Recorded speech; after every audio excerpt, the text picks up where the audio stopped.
Push live. So we are live. Hey, everybody. Okay. Who saw the Blake Lively smear campaign in August and September? Did anybody see on their like social media or like news, like smear stuff, like bad stuff about Blake Lively? But it wasn't really that bad, but it was like, oh, we don't like her. And we are going to talk about it because it has to do with the hit book, It Ends With Us, that she starred in the movie version, which was a massive hit. Yes. It made $350 million worldwide. Shut up. And now it's on Netflix. And we're going to talk about what happened because it turns out the director who also starred in the movie with her was abusive to her, and he paid for a smear campaign against her, and it seemed to work for a while, and now the truth is coming out. So I'm going to go get us on Instagram while you fill us in there, Corinne, about what else is going on. So this is crazy, and this may seem like it is kind of out of the realm of what Sarah and I usually talk about, but it's not.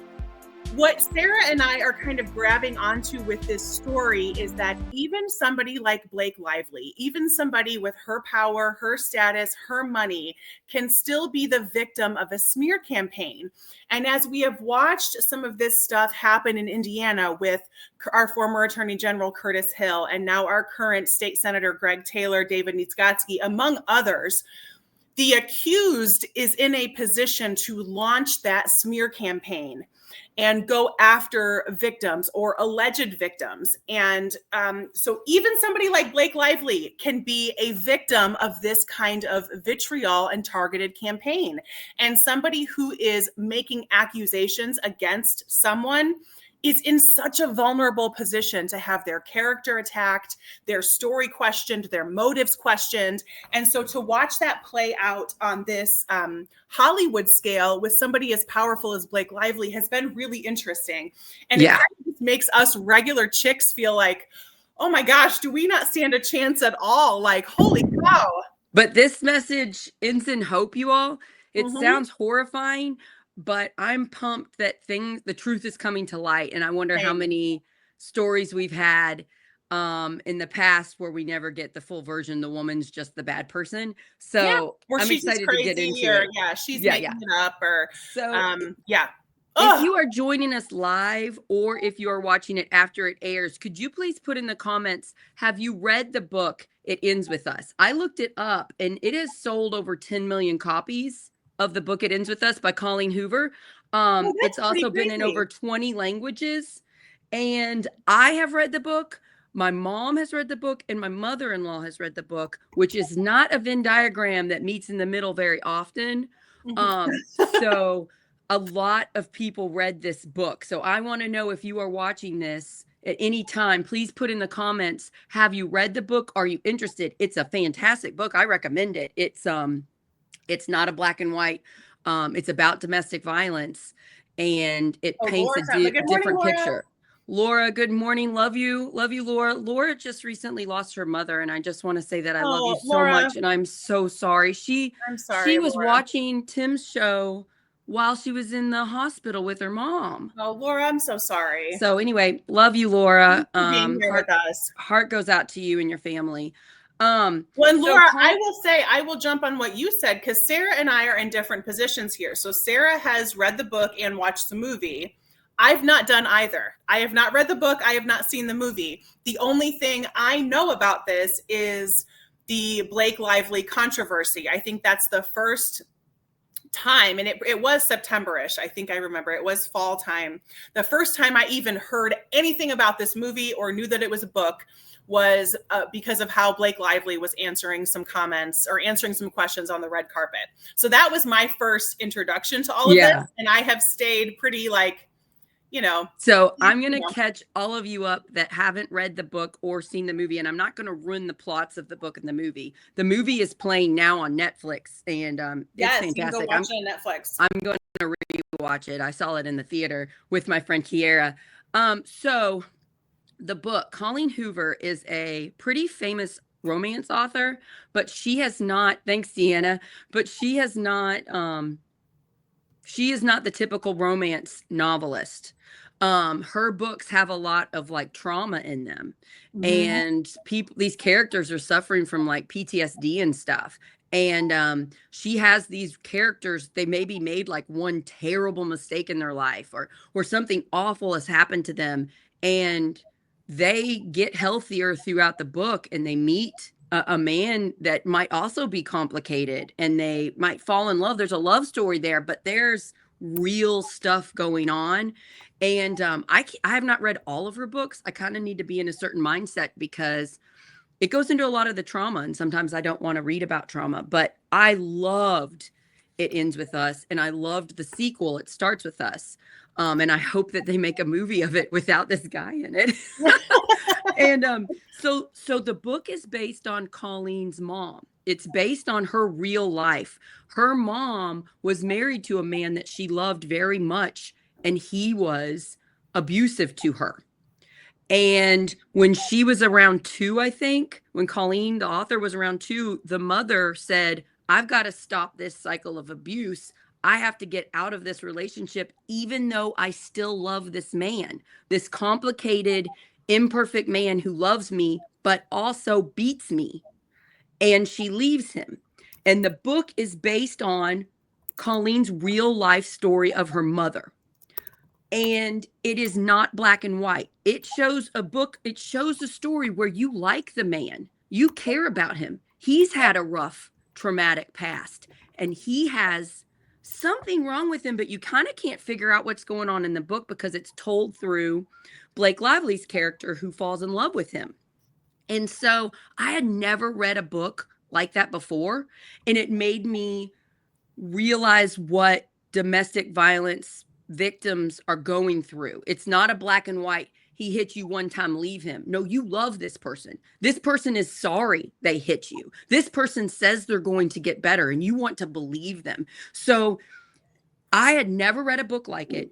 And I was so glad when this book sold 10 million copies, because I thought it was a topic that we all needed to talk about. And then I saw Blake Lively was going to star in the movie. And I saw that a guy named Justin Baldoni, you can look him up and see his picture, what he looks like, that he was going to direct it. That's what I saw first, because I followed Colleen Hoover on Instagram. I was like, yes, this book's going to be a movie. It's going to star this guy. I've never heard of him, or not star him. It's going to direct him. And it's going to star Blake Lively, a huge star. This is amazing. Then like a month later, it came out, the director, Justin Baldoni, is also going to be the main actor that falls in love with her, with Blake Lively's character, and that has a complicated relationship with her. Okay. So I'm super excited. I even get my friend Kiera, who I just met. We went to high school together, but we reconnected. And I was like, would you want to read this book? And we could go see the movie together. And she's like, sure. And she read the book for me, which I was like, wow, what an amazing friend. So That's a thanks, good Kiera. friend. You're awesome. You gave your friend homework and they did it. Yeah, I know. And I'm like, I openly told her I would not do that because I'm really like, you can't give me a book that I don't want to read. I won't read it. But she's like, sure, I'll read it. She read it, loved it. We went and saw the movie together. And when we were at lunch before we go to the movie, we're like, have you seen this negative stuff about Blake Lively? And she's like, yeah, I've seen it. And it was like weird stuff, like she didn't talk about domestic violence on the press tour. What an evil person. And then it was like, she's just so self-entitled and rich and famous. And I can't even remember. What did you see? Yeah. So, my first introduction, was seeing Blake Lively on the red carpet and seeing a video. I think it came up on Instagram. So I will be super honest and say, I'm not a huge pop culture person. The only, I listen to one podcast, and I will plug it because it's amazing. It's called Page 7. It's one of my favorite podcasts, and it's a pop culture podcast. So that's really the only place I get any of my pop culture news. And they talked about this controversy, and they pointed to an Instagram reel. I went and watched it, and I saw Blake Lively. What I saw her do was really, really fumble badly. a question about domestic violence. And I am someone who has experienced domestic violence in a couple of relationships in my past. So thankfully, I'm healed. I am past all of that. It's not really a trigger thing for me anymore. But the way she was talking about it was incredibly cringy. It came from a place that where she did not sound educated. She did not sound prepped. Yeah. And as somebody like I work in the world of PR and communications and marketing, and when you have somebody that you are responsible for, whether they are your client, your spokesperson, whatever, and it's a heavy topic, you have to prep them. You have to give them the right language. You have to give them the right words. So it was very clear to me that Blake Lively had not been prepped in the correct way to talk about this topic. And I think that was the one that stuck the most. Yeah. They really put so let's say what happened. So I saw this too. Kiera had seen this as well. A lot of people, I think, got hit on their social media feeds and their news sources. It was on your podcast about Blake Lively. I had seen her being tarnished before, but I also really like Ryan Reynolds and the thing he's doing with the soccer. Have you heard of that soccer show? I think it's Welcome Wrexham, something. Wrexham. Mm-hmm. Yeah. And I've watched that show and seen some behind the scenes of Blake there and just kind of really liked her. Like, she's not a perfect person, but I like her. So I wasn't believing this stuff, but I was very confused by it. Turns out, you guys, while they were making the film, the guy that Colleen Hoover hired, the people that they picked, Justin Baldoni, who directed the film and starred in it, he was abusive to Blake Lively.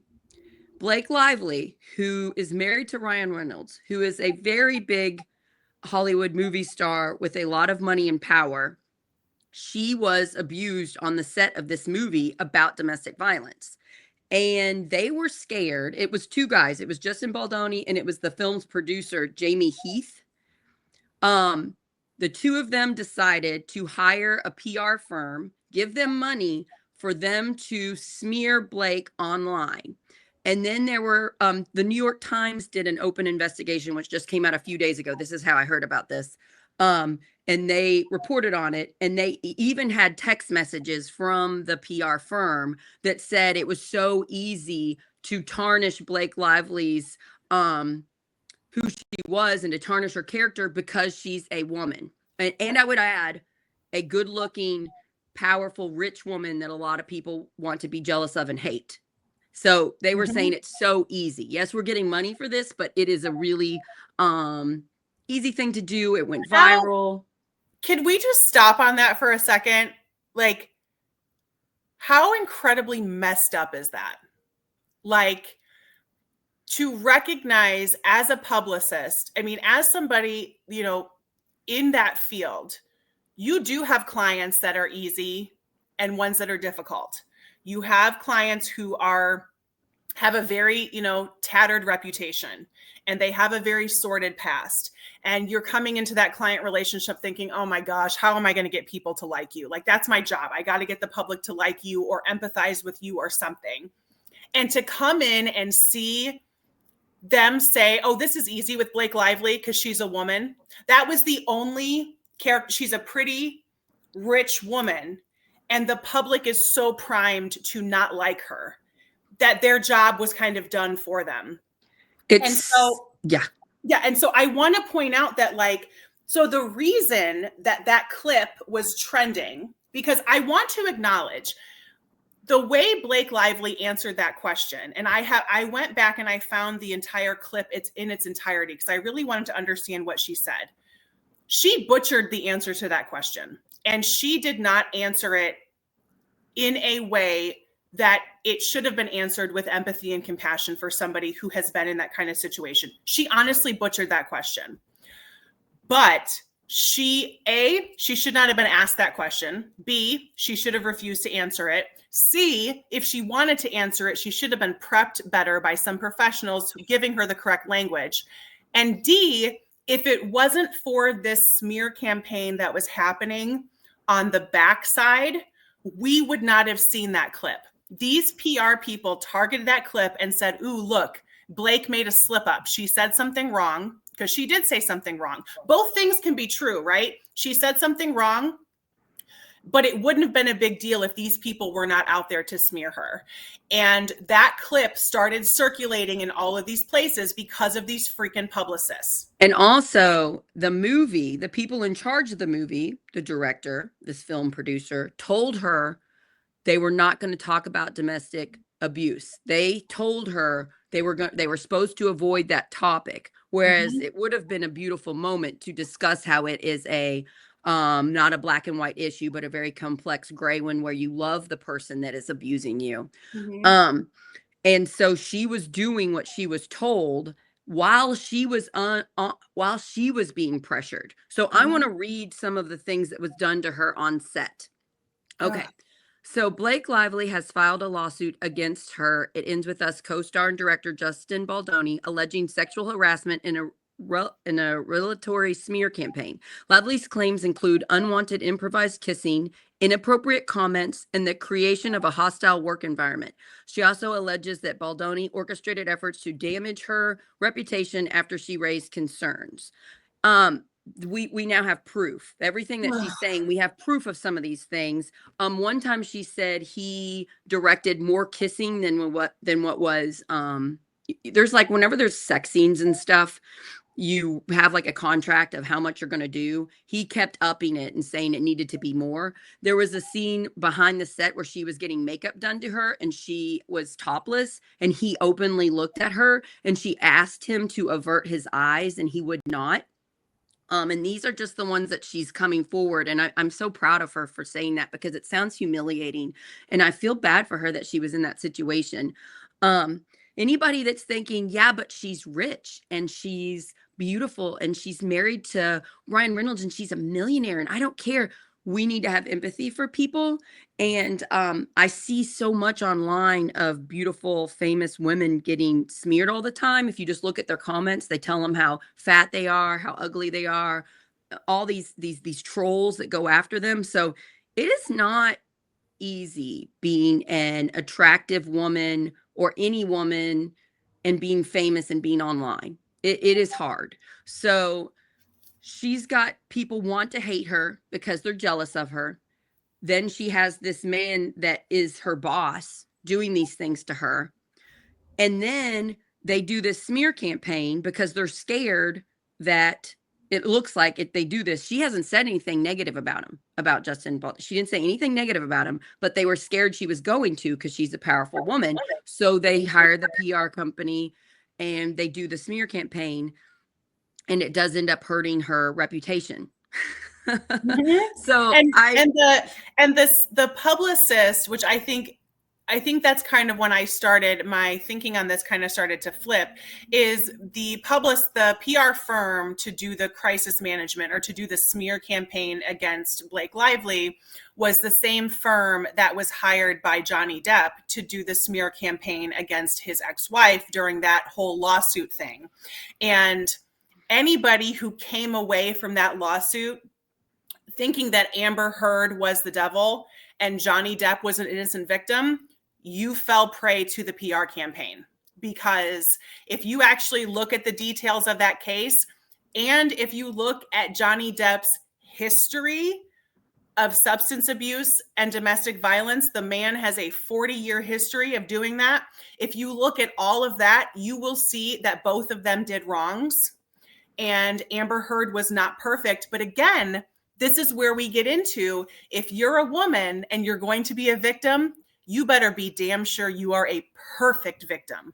So if you have anything in your past. So if you came away from that lawsuit, if you watched any of that coverage of Johnny Depp and Amber Heard and you thought Johnny Depp was a victim, you fell prey to the PR campaign that a millionaire paid a lot of money for. So we have to be really aware. And we're not saying there's anything wrong against you. You did nothing wrong. No. People paid money and knew the tactics to manipulate us. And it Yep. worked as a culture. As a culture, it worked. It blew up. Everybody was following it. And the majority of people were on Johnny Depp's side, where I was horrified by it and thought both of these people are very messed up people and need help. Mm-hmm. And I didn't understand why they were only going after the woman other than sexism and she's not as famous as him. Um, yeah, women have to be perfect. If they're going to get abused, they better be perfect They or better have they nothing. deserved it or Yep. who gives a flying crap about them. And like, and how we're primed to look at it. And, you know, so we're primed to be jealous of somebody like Blake Lively and not like her, right? So we're going to be susceptible to that kind of marketing, right? And then we're primed because of the age that we are and who Johnny Depp has been throughout our entire life. We are primed to look at him as just this, oh, he's this lovable bad guy, right? He's the bad boy. He's got some baggage. He's kind of messy, but he's just so fun and cute, and he's just Johnny Depp. Right. He gives so much latitude to somebody like Johnny Depp because we think we have a relationship with them. And then his ex-wife, Amber Heard, we don't really know her. So we don't owe her anything. And that, from a PR standpoint and a publicity standpoint, is leveraged against us. It is used against us as the public because they already know we are predisposed to forgive Johnny Depp because we've been forgiving him for 40 years. And it's not like we shouldn't forgive people. I have empathy for Johnny Depp. I hope he gets therapy and gets help and gets better. I hope he openly talks about it and apologizes and maybe comes out and says what he did. And I'm not going to hate this man or spend my effort dissing him online or anything. I just also want the same empathy and respect towards the woman, towards Amber Heard, who has had a troubled life. When stuff, I didn't catch everything, but I did catch enough to know that her life has been rough and Mm-hmm. she has had a lot of troubled men in her life and she's been troubled. And I just am like, where's the empathy for her? Let's Yeah. help her get better. And as a whole, if you are a woman and if you have been, people have hurt you and you're going to come out about it, you better be ready to be treated as the abuser, even though you're the victim, because you're not perfect. And so that's what so easily happened to Blake. People are already jealous of her. They think she rides on her husband's coattails or whatever awful things they say about her. Even though she was famous before she even met him. She's a great actress. She got famous on her own. Yep. And that, like, how we are, because Blake Lively did not answer that question perfectly on the red carpet, that gave that PR firm the nugget that they needed to start perpetuating this narrative that she's a monster. And anybody today, anybody slightly famous, you can find imperfect things about. You can find comments that I made because I've been on podcasts for the last few years and I'm on social media. You could find bad stuff about me and put it out there and act like I'm an evil monster. Oh, there's and, plenty. And there's plenty about me too. Yeah. Plenty of people don't like me. I'm not scared of them because I would just be like, oh, I'm sorry I said that. My views have changed since then. Or you took it out of context. Like, I'm not scared of it. But I'm not as famous as Blake Lively. And so we have to realize that in 2024, this could happen to us. This could happen to you. I have people that don't like me because I go after what they do in the local government. So I have people that don't like me. And I've had to reach a place where if they do something to me, I'll publicly talk about it. And most people support me because I'm not a perfect person, but I'm a genuinely well-liked, people know me in the community person. So we kind of have to get to that place as women and as anybody. This happens to men too, where we have to accept if we're going to be somewhat locally or we're going to be sort of well known, people might do this to us because there are bad people out there. But this story has I'm not going to say happy ending because I'm still very sad that Justin Baldoni did this to Blake Lively. But this story has a lot of hope. Do y'all want to hear the good stuff about this story? Yeah.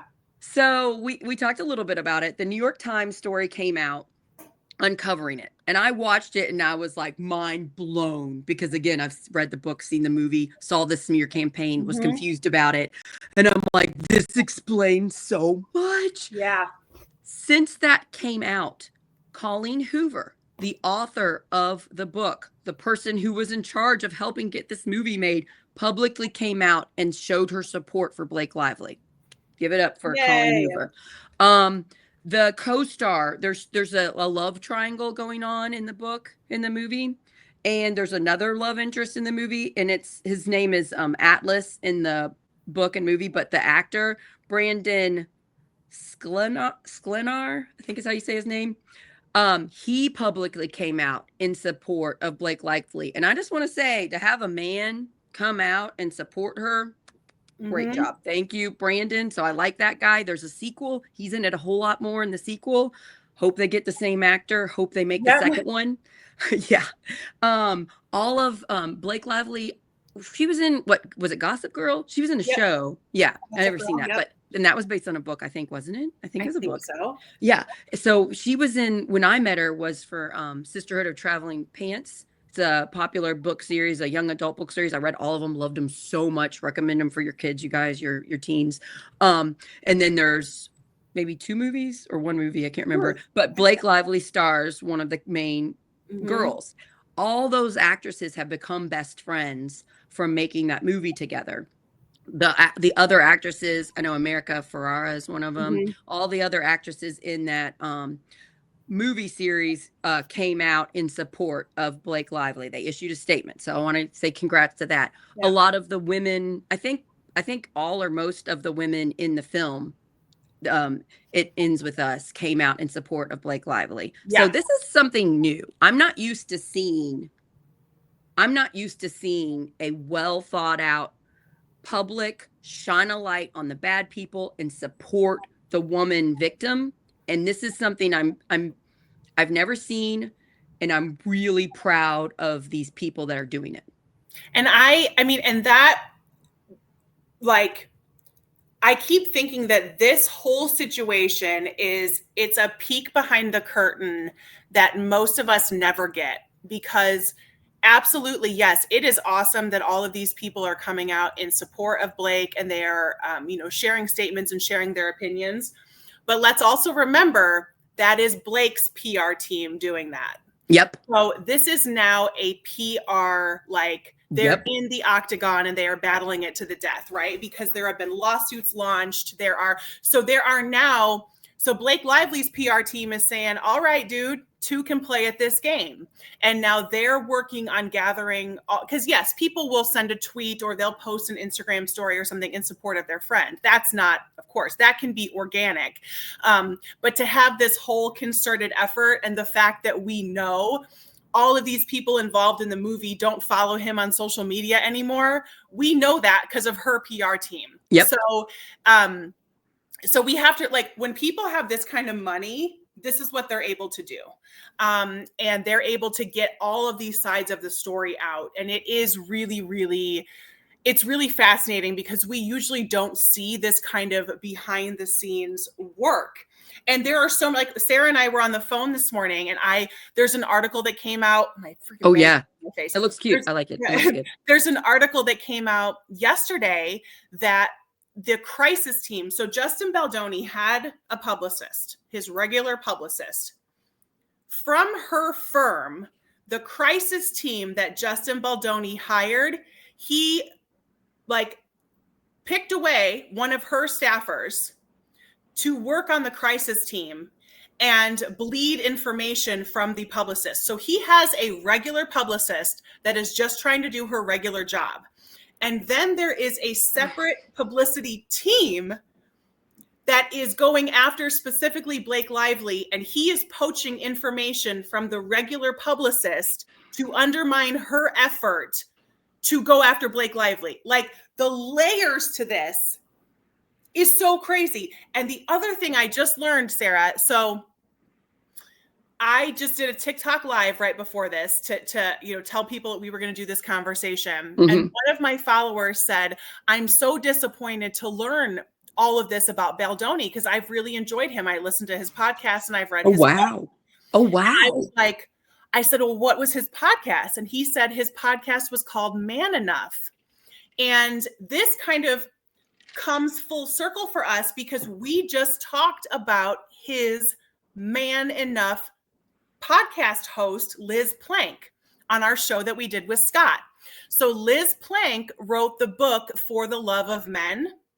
One of the books that when we were talking about toxic masculinity, Scott mentioned. So Liz Plank and Justin Baldoni Wow. hosted a podcast about masculinity and manhood called Man Enough. And she is a very famous feminist author and thinker.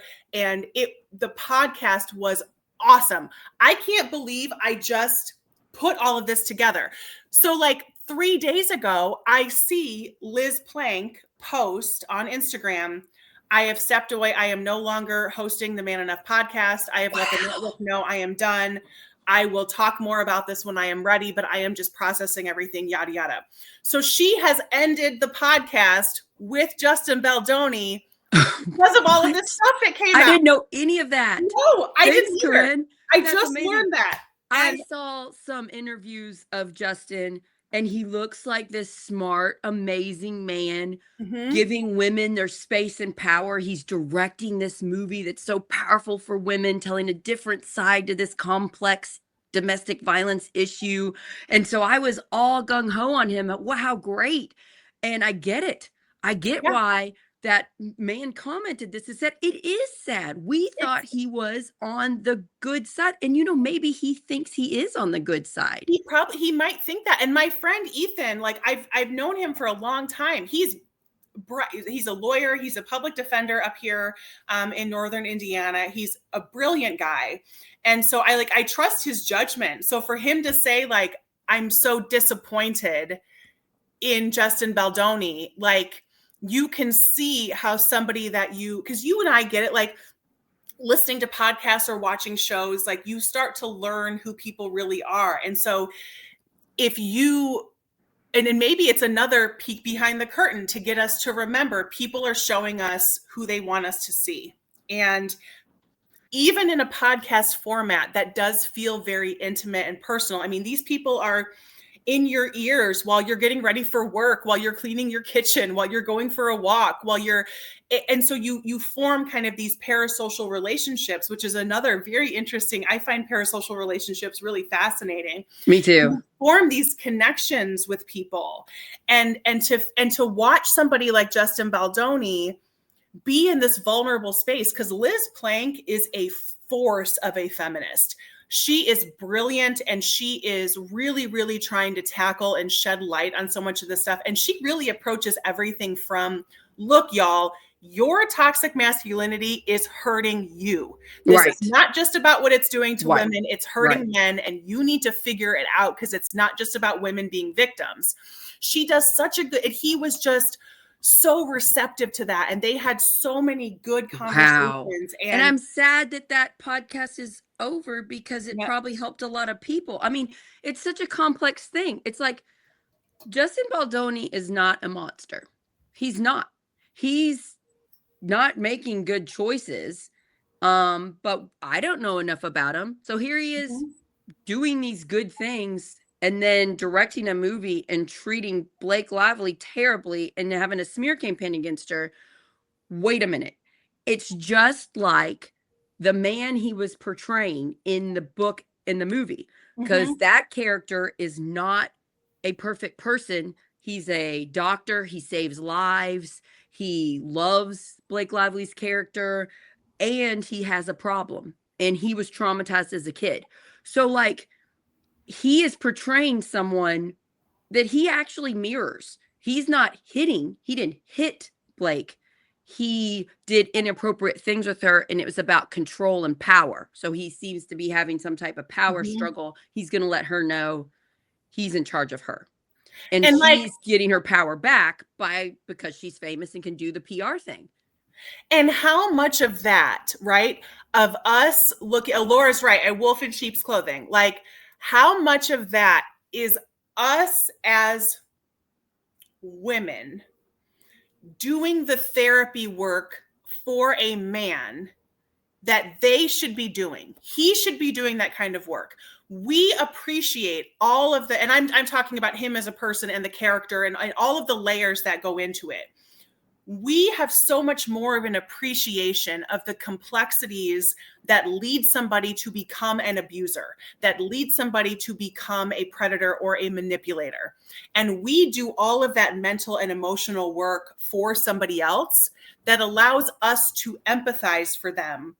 And then in the public sphere, if we are imperfect, we get slaughtered.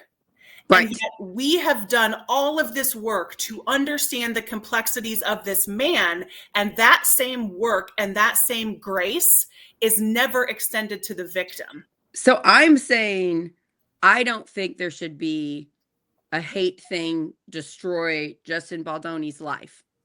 And I'm saying that's probably not going to happen because of our culture. We're more empathetic towards men. I don't think that's bad. I think we should be empathetic towards him. We don't know his life. Maybe it's similar to the character he decided to direct and play in this movie. But I want this to happen to women too, to everybody, not just famous people. And then when you apply it to our culture, when you apply it to men in my neighborhood, which I live in an area that the people struggle, and my neighbors struggle, and I love them. When I apply it to them and I see that they're recovering addicts or they're recovering alcoholics or they are an alcoholic, and then you see the abuse, you learn more about some of these men, and they've had tremendous amounts of abuse in their life that they shouldn't have. And then that leads them to not treat the people in their life as well as they should. It's a complex issue. People are not black and white monster good. They're all array of things. I'm not perfect, but I'm trying to be better. But then there are people that are not great and they don't get the help they need, so they get worse, and then they get worse. You pick a path. Which path are you on? Are you trying to get better, or are you just going down and hanging out with people that are more terrible than you? And it's just a conversation we need to have, because in our culture, we like to go good person, bad person, good person, bad person. And it's more complex. And if we can do that for women, if we can look at Blake Lively, who is beautiful and rich and famous, and it looks like she has a perfect life, and we can give her some empathy and realize this had to be pretty terrible filming this movie.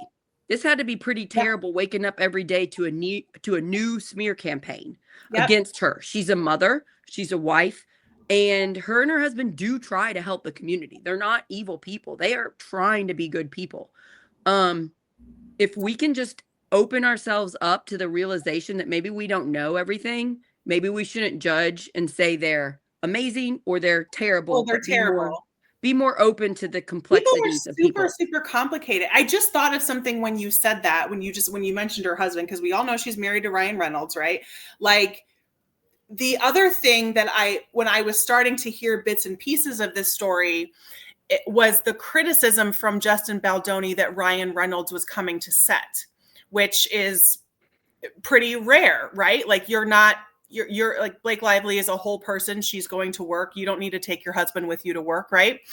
But then to think about now all of the things that we are understanding that were happening to her on set, and she wanted her husband to be there either for support, protection, to witness. Maybe Justin Baldoni wasn't going to be as much of a creep if her husband was standing right there. And that Justin Baldoni's PR team can say, oh, look at Blake Lively. She needed her husband with her because she's so weak and ineffective. Can you imagine her husband? Can you imagine Blake coming home and saying, I was naked getting ready for a scene and I asked him to look away, or I was topless, and he wouldn't look away. Can you imagine being her husband, how angry you would feel at this man and being like, that's it, calling up your person. I'm rearranging my schedule. I'm going to set. I'm going to protect my wife. I'm going to go with you. Maybe that's what my husband would have done, you know? And then that is used against her. That is, in the PR machine took that information and said, look at this little woman. She can't even handle being a professional. She had to have her husband come with her, because that term, like, unprofessional, was used against her in some, like, that makes her unprofessional because she brought her husband with her to set. And it's like, well, she was being ogled and abused and assaulted. And I mean, just.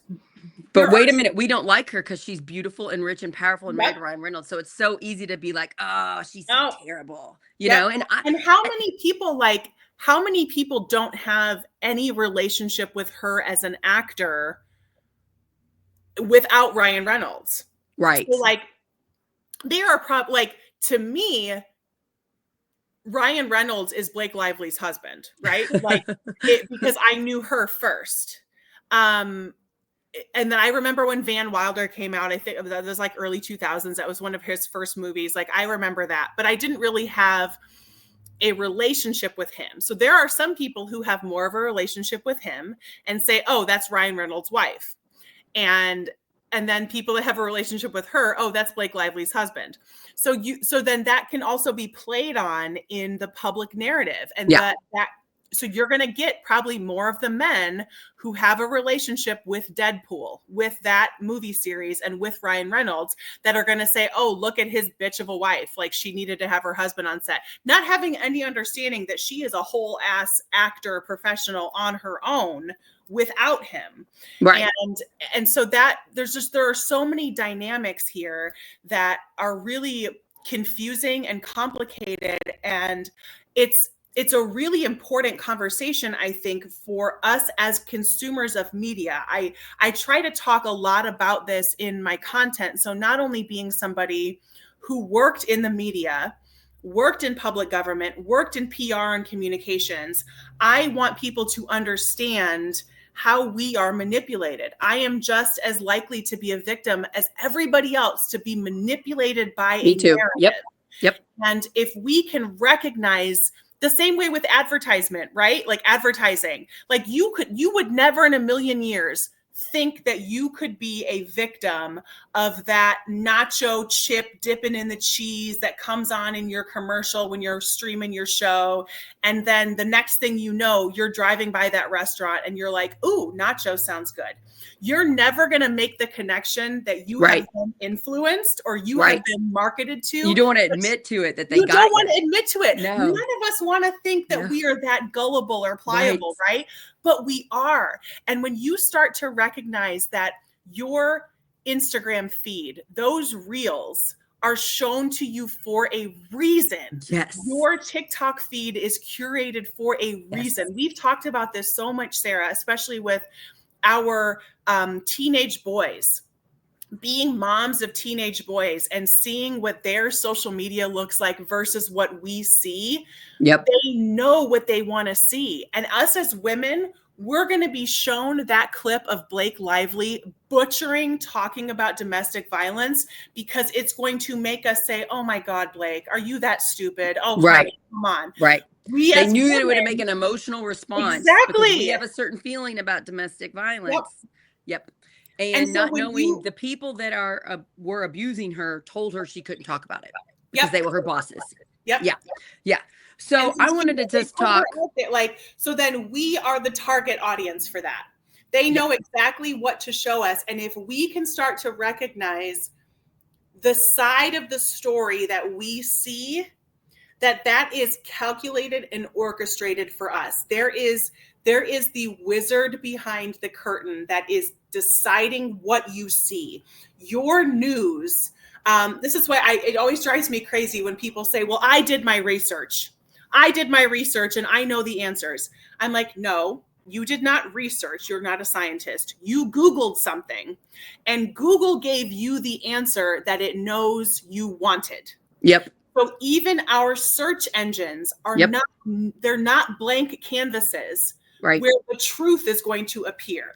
It is a curated version. And this is why we started Project Next Media, Corinne, because whichever media source you are picking, they are telling you what you want to hear.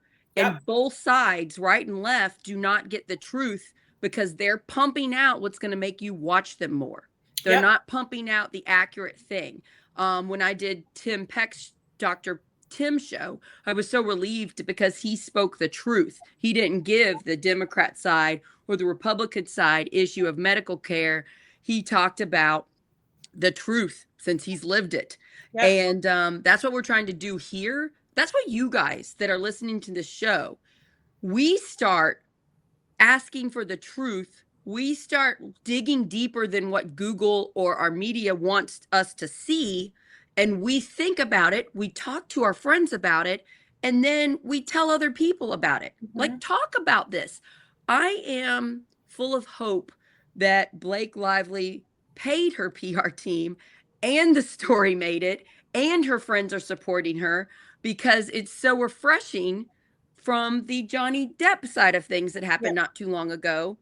We're getting more of the truth. This is good. We're not all Blake Lively. We can't all do it. But in our own lives, we can use this as models. And I want to talk a little bit about smear campaigns against me. I ran for county council 2 years ago and then state house. And I tried to call out, well, I did. I called out Parks Department corruption. And the main man that's doing this, he went on a smear campaign about me. And he told everybody in the community that would listen to him that I'm a bully. And I didn't realize that for years. I just thought people knew I'm not a bully. I'm just trying to stop the missing money that is proven in these audits. You know, we're missing money. We have a casino in our county and we get a lot of money from that casino. And a lot of that money goes to parks and it's unaccounted for.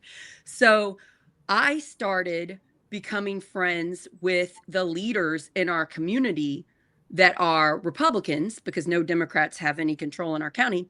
And I found out from them, oh, I thought you were a bully. The Parks Department guy keeps telling us, but you seem nice. Wait a minute. Wait a second. Like, wait, he's telling you I'm the bully? He's the bully. Oh, he's really nice to you. Wait a minute. And so the confusion of what is going on. And I would meet people and say, please vote for me. And they were shaking in anger at me, the monster Sarah Blessing. And because of whatever stuff he said to them about me, he spent a lot of time slamming my character.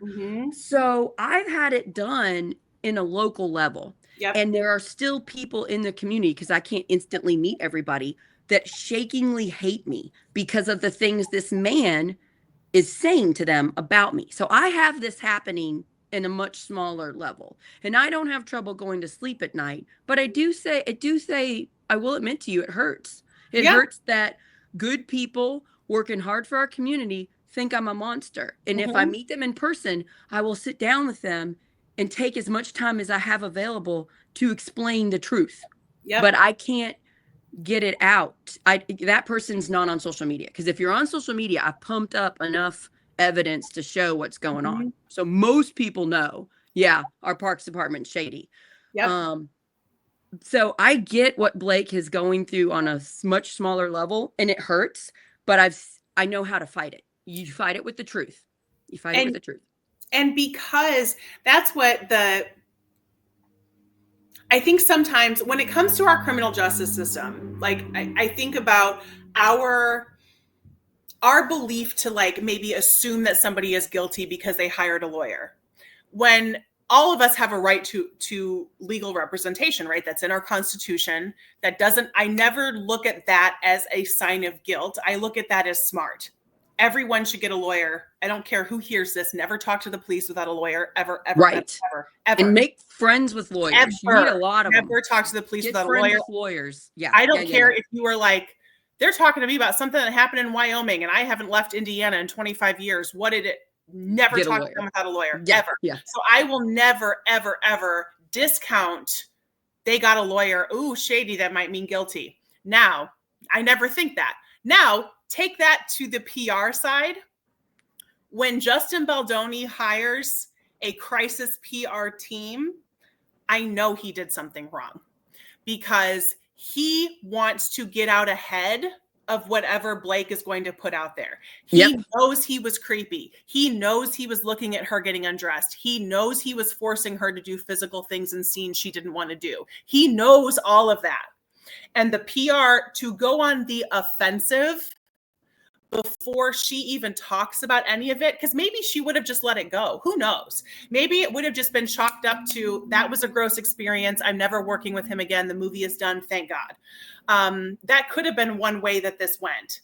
But because he decided to go on the offensive, he loses that benefit of the doubt from me in that Yeah, me too. Right. in that situation. You are obviously showing me that you are willing to throw money at this problem because you did do something wrong, and you want to lay the groundwork for whatever comes out in a future lawsuit, because he was preparing all of these people. He was muddying the waters in all of these different places. You knew about this story, the PR person that he tried to blame. It's like he pulled a woman over. Yep. What was that? Tell us that.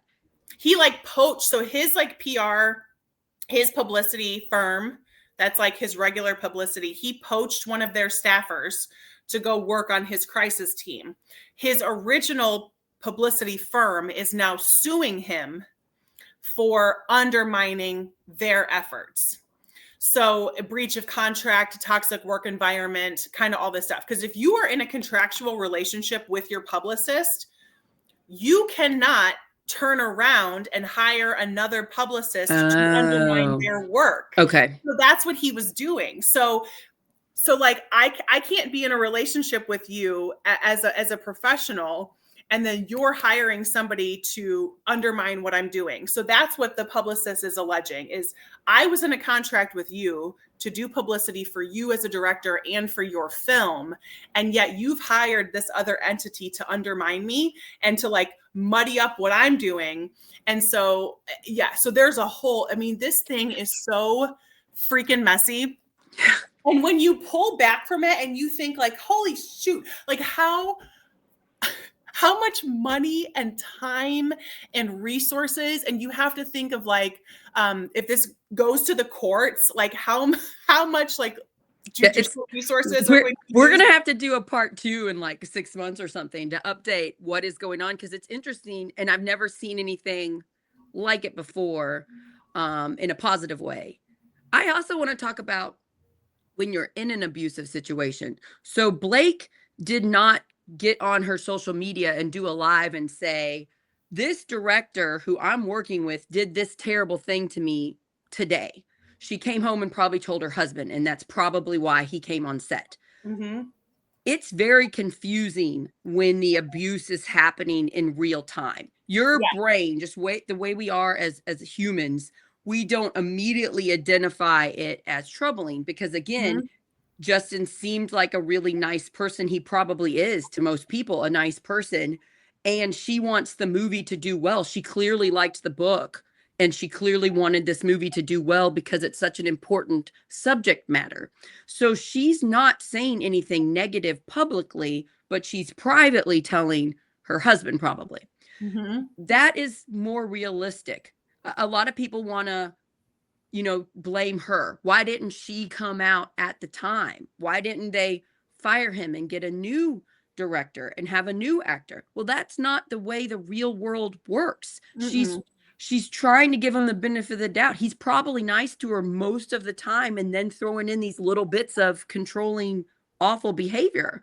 So it's the way the real world works. Yeah. Those of us, I haven't been in a relationship, thankfully, where I'm being physically hurt. I've had other things done to me in relationships in the past.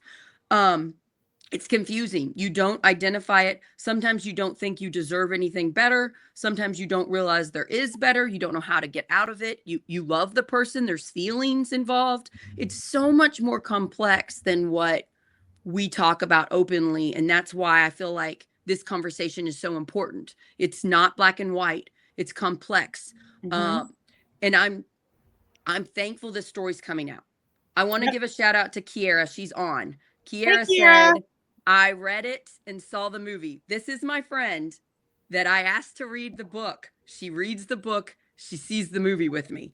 This is a new friend, Corinne. That's what I tried out. Since she just joined us, I'll say, Kiera, like, you're a for real friend because Sarah gave you a homework assignment. And for anybody who hates homework, it would have been like, don't tell me to read something. Like, I'd only had like a couple lunches with her, but I was like, she's the type of person that probably like it. So that's why I asked. But so she went to high school with me. Kiera did. And, but we weren't close friends. We were just in the same circle. I come out openly with my dark thoughts, my suicide scare in the spring. She messages me and invites me to lunch Oh, once that's so nice. and she shared her own similar the trauma things that happened to me, also similar thing happened to her and she shared it. And she is like a gem of a person. So That's like lovely. I love that if vulnerability. if you guys, I got new friends this year. Corinne, you're one of them. And what a blessing. What a blessing. So Kia read it. She also said that it was sad that this scandal happened around this particular movie. I bet that this type of scandal happens all the time with tons of movies and we never hear about it. Mm-hmm. I'm sad it happened, but I'm glad we're seeing it because the whole book and the movie's about this. Yep. So if you guys, I really encourage you all to read that book, or if you don't read books, just see the movie on Netflix. It's on there now. It's a great movie. They did a great job, and that actor does a great job. The director, Justin, he does a great job. Yeah, and then but then to like watch it with fresh eyes and just be like, oh, like he was such a piece of crap, like behind the scenes. And you think about, there are so many different, I mean, we spend a lot of time in the political world, and you look at the power dynamics that are in play in a political situation, whether it is within the structure of a campaign or within the structure of an elected official's office. There are set power dynamics. Somebody is in charge. The same thing happens on a Hollywood set. There are certain environments where we allow abuse to happen because we think it comes out with a better product. The one that I come back to all the time, and if anybody's not familiar with this, I encourage you to go watch the documentary on this, but the movie The Shining with Stanley Kubrick directing it. Shelley Duvall was tortured, emotionally tortured during that movie. And everybody looks at Stanley Kubrick as a genius, and I'm not taking it away from him. He's a very talented director. But we should really reframe how we think of these people. Are they really geniuses, or so he I didn't watch it, but my husband told me about it. So he like manipulated her to make her terrified and paranoid so that her performance would be better, instead of teaching her what he wanted and letting her use her intelligent brain to act terrorized. He actually terrorized her. I mean, she's an actor. She should be challenged to act that way. She shouldn't be forced to, as a person, be a victim of emotional manipulation so he gets the performance that he wants. But there are so many scenarios where we see this happen over and over and over again. Campaign leaders, the candidate on a campaign. Oh yeah, I heard about that this year. Yeah. Yeah, and criticizing their staff. Yeah. And yet when they win their campaign, all's forgiven. When the movie does well, all's forgiven. When The Shining is a huge hit, it doesn't matter what it took to get that performance. He got that performance, and we're going to credit him as a genius. And if Shelley Duvall wants to come out and talk about it, she's just whiny and ungrateful. And I know we had the Me Too movement, and the Me Too movement wasn't perfect because it really went after everybody. And in some of these instances, I don't think deserved the same treatment as other instances. So the Me Too movement helped. It was good. It's not perfect. It's messy. But clearly stuff is still going on. The fact that a powerful woman like Blake Lively could be treated this way in this day and age really shows a lot more needs to happen in Hollywood. Mm-hmm. They're doing some things have got better. I also just want to shout out, when I was prepping for this episode, Corinne, I realized, oh crap, I am making a legit media company with Tim Peck. We better make sure none of our employees hurt another employee. Mm-hmm. When we grow, we're going to need to have systems in place to make sure our content creators and our people working for us are protected. Yep. It was the light, and I don't know whether I would have realized it if we weren't talking about it today. So this is one of the many reasons why it's so important we talk about it. Yeah, we have to. So Corinne, you can help me make sure that we're protecting everybody. That's so important to me, making a new media company. We've got to make sure our people feel trusted enough to go to me and Tim and tell them what's going on and be believed and work it out. And it's not black and white. It's going to be messy. Let's get in there. Let's find out what's going on. How do we fix it? Does this person need to leave the company? You know, like we're going to have to work on that. It's probably going to happen if we're going to keep growing, you know? And the understanding and appreciation that there already is a power dynamic in place. So when you step into a situation as a boss or as a manager, you are already in a position of power, and you just have to be aware of that none of that comes off as an abuse of power. And that is something that we culturally can do a much better job of in different situations, because if we are really, really honest with ourselves, we do not get the best out of people, whether they're our staff, they're our actor, they're our whatever, partner, kid, whatever. We do not get the best out of them when the power dynamic includes abuse of any form. And we get the best out of people when we are respectful and we collaborate. And that doesn't mean that no relationships can sour, because they can sour and maybe it's just not the right fit and everybody moves on. But there does not need to be toxicity as a part of that. And I think sometimes in certain environments, like a Hollywood movie set, we just assume, yeah, you got to treat people like crap because you're the star or you're the director. And that's how we get a good movie. And that's what's been taught. We have to change the system. So like I've had bad bosses before. We've got to do an episode about it. Wait till you hear the crazy stuff that my bad boss did to me and others. We have to model, how do you have a good business? So I want to do that with Project Next Media. But it's new to me. I've never done it before. So I'm going to have to really talk and communicate and make sure people are trusting enough to come to me with any issues. It's going to be interesting to make sure we do our best to protect everyone. We show people the culture. I'm going to show my kids, my 3 kids, how to be a good leader. How do you lead and care about people? And then when they identify bad ones, we give them the tools to get out or to change it. You know, that because we all want to protect our kids, but the world's scary out there. So I think just being a leader and a model ourselves and teaching that to them is probably the best thing we can do, because think about if they grow up seeing a bad model, they'll have to unlearn it, which I've been doing my whole life, unlearning bad traits. Yeah. Our next episode is going to be Sunday at 11 this Sunday. Corinne and I came up with a very fun topic that we want to hear what you guys have to say. Corinne, tell us the topic, girl, because you came up with it. Yeah, so we're going to talk about what it means to be a boy mom. And I'm saying boy mom because I am a mother of 2 boys. Sarah's got 3 kids. 2 of her kids are boys. And how the term boy mom has been co-opted and kind of taken by some parents who have really questionable relationships or views of their children. And how much of that is coming from this societal pressure and expectation that we are supposed to be obsessed with our children and have no other interests. So when I come across a mom who is standing next to her son saying, I can't believe I'm going to have to share him with another woman someday, and my urge to vomit, and I want to start to unpack that and think, okay, is she being told, is this the message that she has received? Yeah.